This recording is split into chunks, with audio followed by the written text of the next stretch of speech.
अभिनंदन है आप सभी लोगों का मेरे चैनल रागनी सिंह में। आइए सुनते हैं आज मन्नू भंडारी जी की कहानी रानी माँ का चबूतरा। यह कहानी एक गरीब और बेबस औरत की कहानी है जो अपने स्वाभिमान को बचाती है और लोग उसे गलत समझते हैं। कहानी सुनाने से पहले आप लोगों से मेरा अनुरोध है कि अगर आप लोगों को मेरी कहानी पसंद आई तो आप मेरे चैनल को सब्सक्राइब और लाइक करना मत भूलिएगा। आइए सुनते हैं, शुरू करते हैं कहानी। आज रात को जब चबूतरे पर बैठक लगी तो औरतों की चर्चा का विषय पूर्णिमा को होने वाले आयोजन था। कौन क्या पहनेगी, पूजा की थाली में क्या ले जाएगी, क्या मनौती मानेगी आदि बातों पर चर्चा हो रही थी कि रामी अपनी छोटी बहन धन्नी को लेकर पहुंची। बूढ़े काका ने अपनी चिलम दूसरे के हाथ में थमाते हुए कहा, बड़ी देर कर दी रामी, शायद बहन की खातिर में लगी थी। खातिर हम क्या करेंगे काका, बच्चों को सुलाते सुलाते देर हो गई। फिर बूढ़ी काकी की ओर घूमकर बोली, काकी कल धन्नी को भी रानी माँ के चबूतरे पर दिया जलाने के लिए ले जाना है। यह रानी माँ का चबूतरा क्या है? धन्नी ने कुछ कौतूहल से पूछा। खरबूजे के सूखे बीज छीलते हुए काकी बोली, वाह, कल से तुम यहाँ आई हो और रामी ने तुम्हें चबूतरे की बात भी नहीं बताई। क्या बताएं बेटी, हम भगवान हैं जो रानी माँ के नगर में बसते हैं। बड़ी भागवंती नारी थी। आज भी मुझे वह दिन याद आता है तो आंखों में आंसू आ जाते हैं। और श्रद्धा से गदगद हो बूढ़ी काकी ने काम को बीच में छोड़कर स्वर्ग में बसने वाली रानी माँ को प्रणाम किया। बस्ती वालों के लिए कथा कोई नई नहीं थी, फिर भी दत्तचित होकर उस कथा को ऐसे सुनने लगे जैसे पहली बार ही सुन रहे हों। स्त्रियों का तो ऐसा विश्वास था कि जितनी बार इस कथा को कहेंगी या सुनेंगी उनका पुण्य बढ़ेगा। हाथों को माथे पर छुआकर फिर अपना छोड़ा हुआ काम संभाला और काकी बोली, कोई 10 साल पहले की बात होगी। हमारे नगर सेठ के बेटे पर शीतला माई का कोप हुआ। पानी की तरह पैसा बहाया, वैद्य हकीमों का तांता लग गया, पर शीतला माई तो कोई और ही खेल खेलने आई थी। वे इन दवाइयों से क्यों शांत होती भला। सब हार गए और शीतला माई बच्चे पर ऐसी जमकर बैठी कि न उसे मरने दें न जीने दें। माँ तो सेवा करते करते सूख कर काटा हो गई। न खाने की सुध न सोने की। भाग से एक साधु द्वार पर आया। रानी माँ की सूरत देखकर ही सारी बात समझ गया। वह कोई ऐसा वैसा साधु भी नहीं, शीतला माई का भेजा हुआ साधु ही था। बोला, बेटी तेरा बच्चा मौत के मुंह में है, पर तेरे प्रताप से ही बचेगा। 7 दिन तू अन्न जल का त्याग कर दे, तेरा बच्चा उठ खड़ा होगा। रानी माँ के प्राण तो पहले ही आंखों में आए थे। उस पर 7 दिन अन्न जल का त्याग सबने बहुत समझाया कि साधु की बातों में मत आओ, पर वह नहीं मानी, सो नहीं ही मानी। 7 दिन बच्चा तो उठ खड़ा हुआ, पर रानी माँ जाती रही। काकी का गला भर्रा गया। पास बैठी फूलों ने आंचल से आंसू पोंछ डाले। धन्नी, जिसने अभी तक बच्चे की सूरत नहीं देखी थी, उसके मन में जाने कैसा सूल चुभने लगा। काकी ने टूटा सूत्र जोड़ते हुए कहा, सारा गांव इकट्ठा हुआ उस देवी के दर्शन करने को। अर्थी ऐसी उठी कि राजा महाराजाओं की भी क्या उठेगी।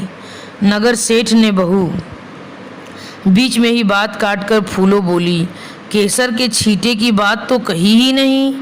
फिर उसने कुछ इस भाव से धन्नी को देखा मानो कह रही हो, इस घटना की राई रत्ती बात केवल काकी ही नहीं वह भी जानती है। हाँ बेटी, जब उसकी अर्थी उठी तो आसमान से केसर की बूंदें बरसी थीं।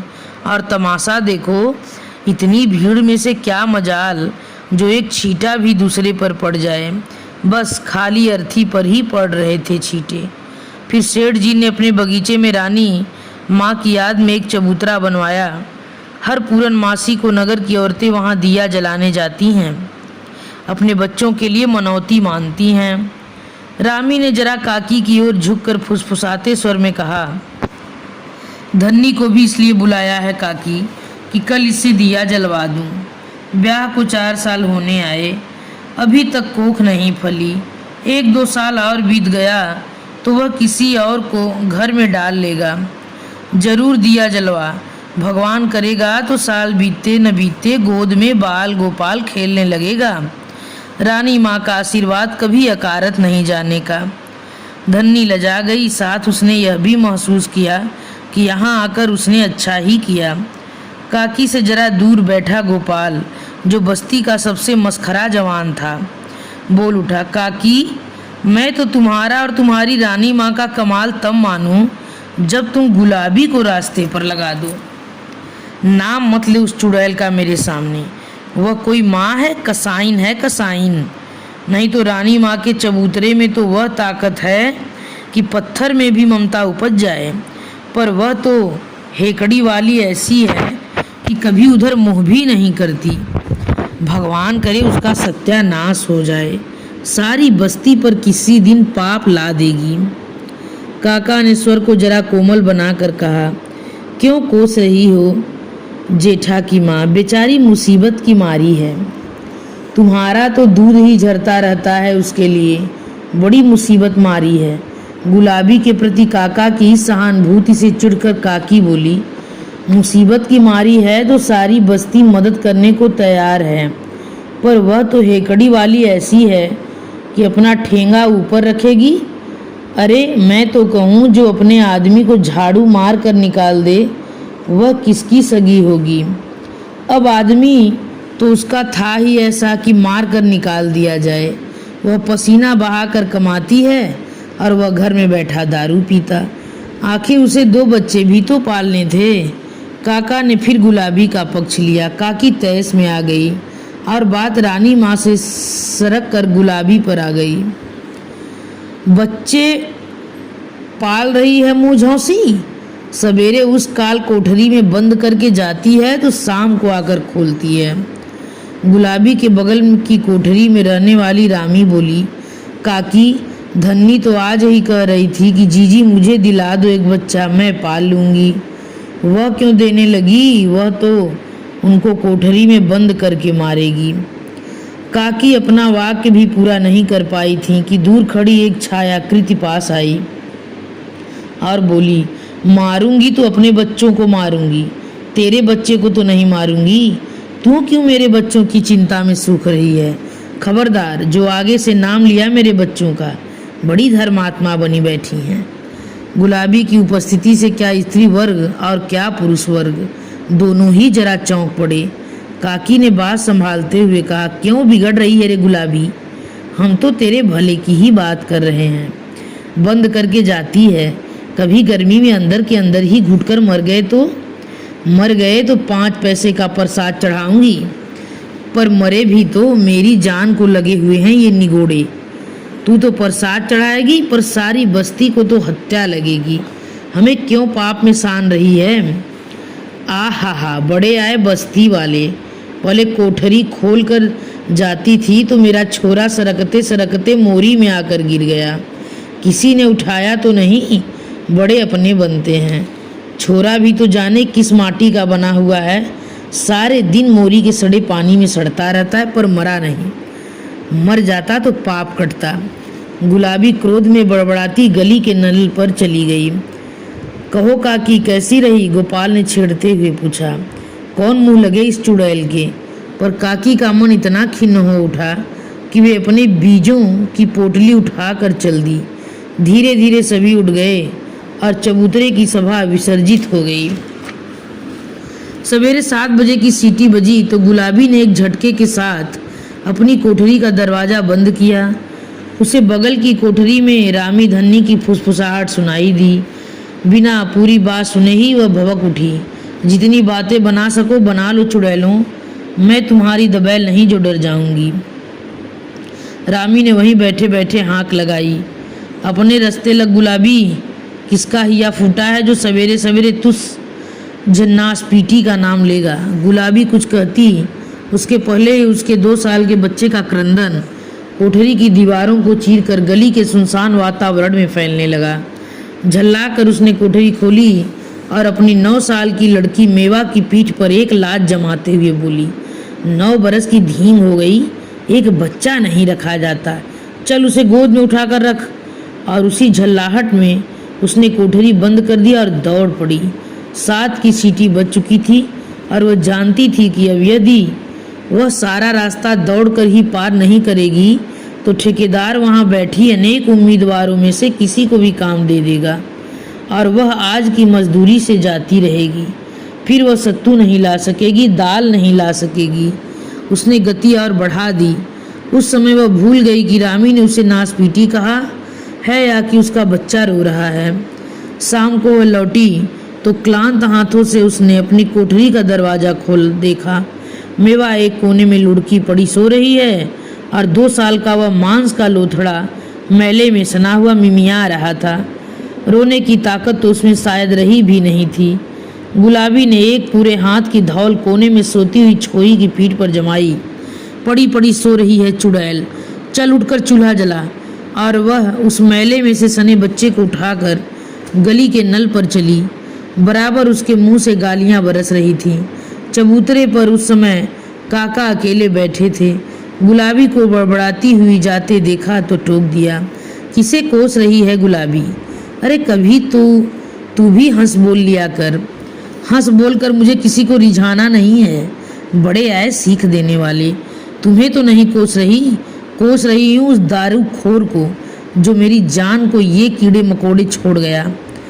और मैं तो तेरे भले की बात कर रहा हूँ। 4 जनों के बीच आकर बैठा कर तो तेरा भी मन बहल जाए, पर तू तो सबको काटने को दौड़ती है।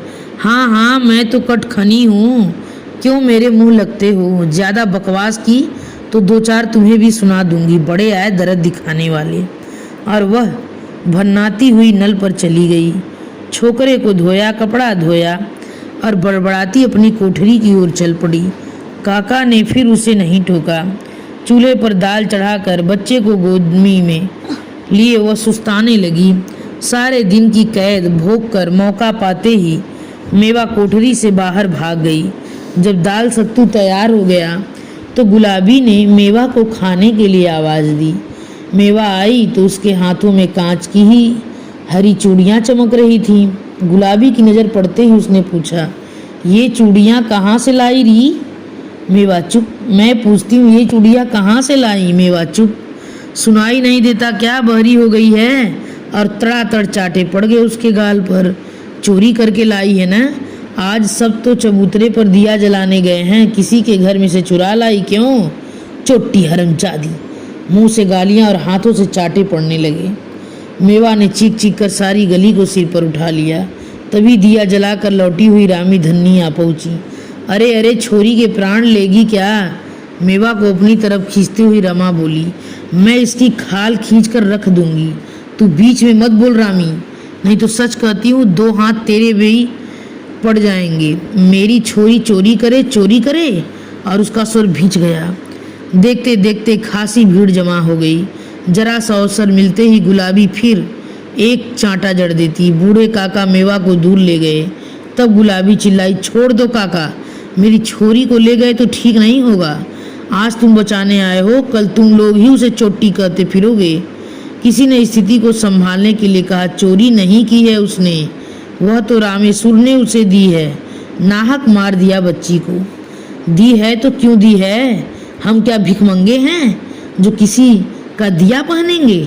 आज मेरे घर में कोई मूछों वाला नहीं बैठा है, सो सब लोग भीख देने चले हैं। थू है उन पर, बड़े आए हैं दया दिखाने वाले। मेवा को काका के पास सुरक्षित समझकर सब ने सोचा कि अब इस गुलाबी से बहस करना बेकार है, 1 की 4 सुनने को मिलेगी। सो सब चुपचाप खिसक गए। धन्नी जो आज रानी माँ के चबूतरे पर दिया जलाकर जाने कैसी कैसी आशाएं मन में संजो कर आई थी, बोली, जब यह किसी की बात सुनती ही नहीं तो तुम लोग क्यों इसके पचड़ों में पड़ते हो जीजी? लड़ाई झगड़ा तो चलता ही रहता है। सवेरे नल पर देखा है न, कैसी गाली गलौज होती है, सिर फुटौल की नौबत आ जाती है। पर सांझ को सब जैसे कि तैसे। 4 जने रहते हैं तो कहना सुनना तो चलता ही रहता है बहन। गुलाबी ने कांच की चूड़ियों के टुकड़े बटोर कर अपने लिए जगह बनाई और बच्चे को लेकर सो गई। उस रात उसने यहाँ खाना पीना नहीं हुआ। काका मेवा को लाकर छोड़ गए तब उसे मालूम पड़ गया, पर वह फिर कुछ बोली नहीं। एक बात ही उसके मन में घूम रही थी कि उसकी लड़की ने चोरी की। पिछले 2 दिनों से चबूतरे की बैठक का विषय है सरकार की ओर से खोला हुआ शिशु सुरक्षा केंद्र। काका ने कहा, भगवान भला करें इस सरकार का। सरकारी स्कूल खोल दिए जहां बच्चे मुफ्त में पढ़ लेते हैं। छोटे बच्चों के लिए केंद्र खोल दिया। अब औरतें भले ही काम करें, 5 रुपए महीने में दवाई दारू भी कर देते हैं। हाँ काका, मैं देख कर आई हूँ। छोटे छोटे पालने बने हैं, ढेर सारे खिलौने हैं, दाइयाँ हैं। बच्चों को शीशी से दूध पिलाया जाता है, पालनों में सुलाया जाता है, बड़े आराम से रखते हैं। धन्नी ने सोचा उसको बच्चा होगा तब वह यहीं आकर रह जाएगी। उसके गांव में तो ऐसा होगा नहीं। अपने बच्चों को पालने में, सुलाने और शीशी से दूध पिलाने का सपना उसकी आंखों में साकार होने लगा। गोपाल बोला, गुलाबी से कहो काका कि अपने बच्चों को भर्ती करवा दे। तू ही कहना, बड़ा आया है गुलाबी का ही तू। याद नहीं है जब मेवा को स्कूल में डालने को कहा था तो वो कैसे गुर्राई थी। तुम लोग तो बावलों जैसी बातें करती हो। मेवा को स्कूल में डाल देती तो उस छोरे को कौन रखता। तो अच्छी तरह मना करती, वह तो बस काटने को दौड़ती है। अरे धीरे धीरे बोल काकी, नहीं तो अभी कहीं से निकलकर बम गिराने लगेगी। जब उसकी बात करो तभी टपकी। पर उस दिन गुलाबी नहीं टपकी। दूसरे दिन जब चबूतरे पर बैठक लगी तब भी इसी तरह की चर्चा चल रही थी।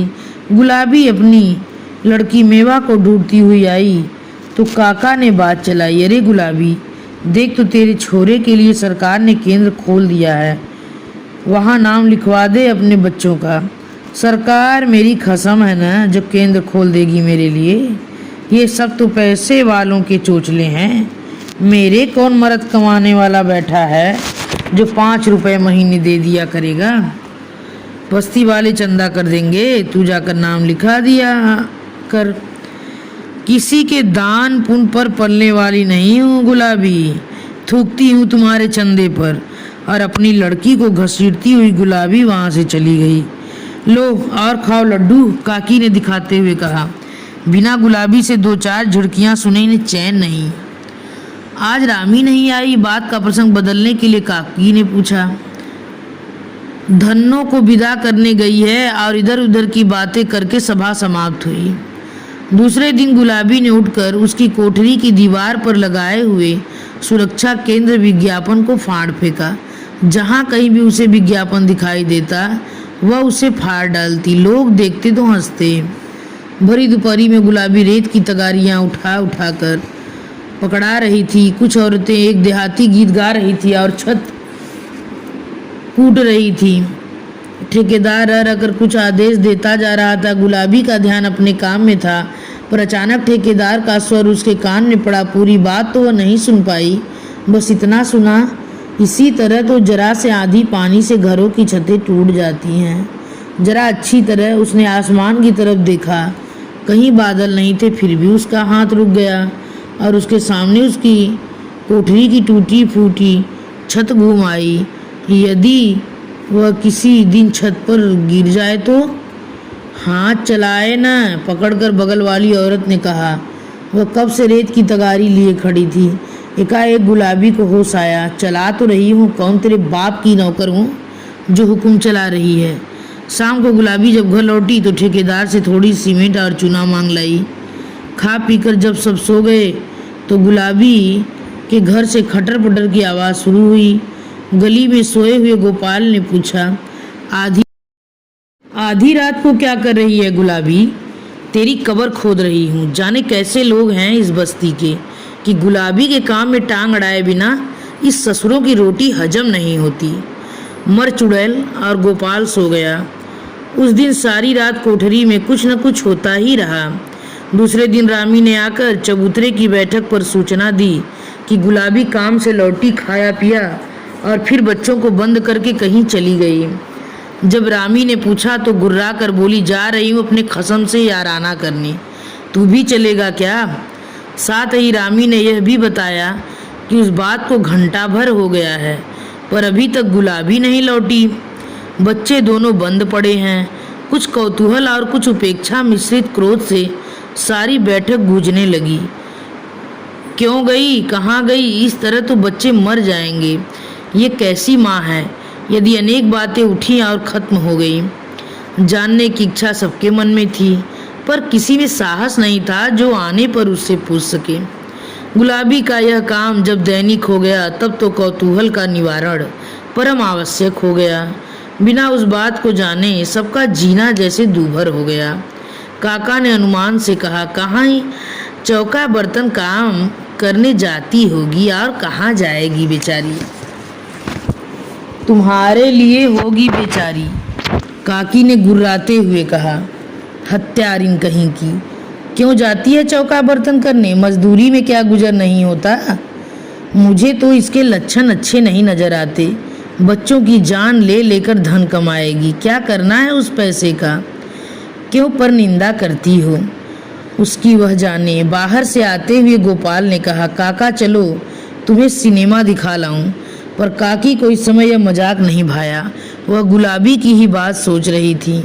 उसने धीरे से रामी से कहा, तू तो उसके पास वाली कोठरी में रहती है, जरा नजर रखा कर न उधर। 10-12 दिन हो गए और यह पता नहीं लगा कि आखिर वो चुड़ैल बच्चों को बंद करके जाती कहाँ है। कोशिश तो करती हूँ काकी पर पता नहीं लगता। एक दिन तो मन हुआ कि पीछे पीछे जाऊं पर उस मुहौसी का क्या भरोसा, पलट कर हाथ ही चला दे। 15 दिन और बीत गए पर कोई नहीं जान सका कि गुलाबी कहाँ जाती है। कुछ तो रहस्य का उद्घाटन न होने के कारण और कुछ बच्चों की यातना देखकर सबका आक्रोश बढ़ता जा रहा था पर गुलाबी से पूछने का साहस किसी को नहीं होता। उस दिन भी बैठक में यही बात होती रही कि रामी ने आते ही खुशखबरी सुनाई, देखा काकी, रानी माँ के चबूतरे पर जलाया दिया कभी अकारत नहीं जा सकता। धन्नी के गांव से चिट्ठी आई है, उसका बांझपन आखिर दूर हुआ। काकी ने श्रद्धावश रानी माँ के आगे हाथ जोड़ दिए। गोपाल जब भी काकी को इस मुद्रा में देखता मजाक करने के लिए उसका मन मचलने लगता। बोला, काकी सारी बस्ती पर तेरा इतना रौब है, तू गुलाबी से दिया नहीं जलवा सकती है? कल पूनो है, दिया जलवा दे तो तेरा रौब मानूं। वह जाए ही नहीं तो मैं क्या करूं? झल्ला कर काकी ने कहा। तू कहे तो मैं कंधे पर उठा कर ले आऊं, हंसते हुए गोपाल ने कहा। जाने कब से गुलाबो वहां खड़ी थी। यह बात सुनी तो आग बरसाने लगी। आया है बड़ा गुलाबों को ले जाने वाला, हाथ तो लगा कर देख। असल मर्द का बच्चा हो तो आ जाना कल। फिर औरतों को लक्ष्य करके बोली, तुम ही माँ बन बन कर लाड़ लड़ाओ अपने बच्चों के और दिया जलाओ चबूतरे पर। मैं तो कसाईन हूँ, हत्यारिन हूँ। जब ये नाच पीटे मर जाएं तो उस दिन इकट्ठा ही दिया जलाऊंगी। बड़ी सब गुलाबी की चिंता कर करके मरी जा रही हैं चुड़ैल, और वह अंधेरे में ही गायब हो गई। दूसरे दिन जब सब घरों में चबूतरे पर जाने की तैयारी हो रही थी, गुलाबी अपनी कोठरी में बैठकर बच्चों के लिए सत्तू घोल रही थी। सत्तू घोलकर उसने मेवा के सामने सरका दिया। मेवा ने पूछा, तू क्या खाएगी? मुझे भूख नहीं है, चुपचाप खा ले। कल भी तो तूने कुछ नहीं खाया था माँ। कह रही हूँ खा ले चुपचाप, सो नहीं होता। जीभ लड़ाए जा रही है बैठी बैठी। तू जो आजकल जरा सी ही सत्तू लाती है माँ, अपने लिए नहीं लाती। गुलाबी ने तड़ाक से एक चाटा जड़ दिया। सत्तू खाती है कि मार खिलाऊं? दोनों बच्चे जब खाना पीना समाप्त कर चुके तो गुलाबी ने हंडिया से पैसे निकाले, बड़ी सावधानी से उन्हें आंचल में बांधा और जैसे ही मुड़ी तो देखा रामी दरवाजे पर खड़ी उधर ही देख रही है। बिना एक शब्द बोले उसने दरवाज़ा बंद किया और वह चली गई। जब सब औरतें वहाँ इकट्ठी हो गई तो रामी बोली, दया रे, आज गुलाबी ढेर सारे पैसे आंचल में बात कर गई है, वापस लौट आए तो समझना। पैसे बांध कर? हाँ हाँ, मैंने अपनी आंखों से देखा है। मुझे तो लगता है चौका बर्तन की आड़ में कोई और ही लीला चल रही है। कौन उस पर नियत बिगाड़ेगा? सूखा छुहारा तो है, मर्दों का कोई भरोसा नहीं, जो न कुछ कर गुजरे सो थोड़ा। रामी मुस्कुराई। जब दिया जलाकर औरतें लौटी तो देखा कि गुलाबी की कोठरी वैसे ही बंद थी। जल्दी जल्दी कपड़े उतार कर चबूतरे पर बैठक हुई। सारी बातें बढ़ा चढ़ा कर बताई गईं। रोज कब तक लौट आती थी, काका ने पूछा। इस समय तक तो लौट आती थी, रामी ने कहा। आज तो वह नहीं लौटने की। सारी बस्ती का मुंह काला कर गई चुड़ैल। उसके बच्चों को कौन पालेगा अब? चूल्हे में जाए उसके बच्चे। माँ होकर जब उसे ही दर्द नहीं आया तो हमें ही क्या पड़ी है। गोपाल ने कहा, चाहे कुछ भी खर्च हो जाए, कल ही जाकर रानी माँ के चबूतरे के पास ही एक गुलाबी का चबूतरा बनवाऊंगा। जब वहाँ दिया जलाने जाओ तो लगे हाथ ही गिन गिन कर 10 जूते इसके चबूतरे पर भी मार आया करना। तभी काका ने सबका ध्यान गली के मोड़ की ओर आकृष्ट किया। चांदनी के प्रकाश में सबने देखा कि गली के ही 2 आदमी गुलाबी के अच्छे शरीर को उठा कर ला रहे हैं। चबूतरे की सारी भीड़ उस ओर दौड़ पड़ी। क्या हुआ, कहाँ थी, बेहोश कैसे हो गई? प्रश्नों की झड़ी सी लग गई। सबको वही छोड़कर काकी और रामी ने उसके अचेत शरीर को संभाला और रामी की कोठरी में लिटा दिया। काका अंदर आ गए। बाकी भीड़ को बाहर ही बैठने को बोला।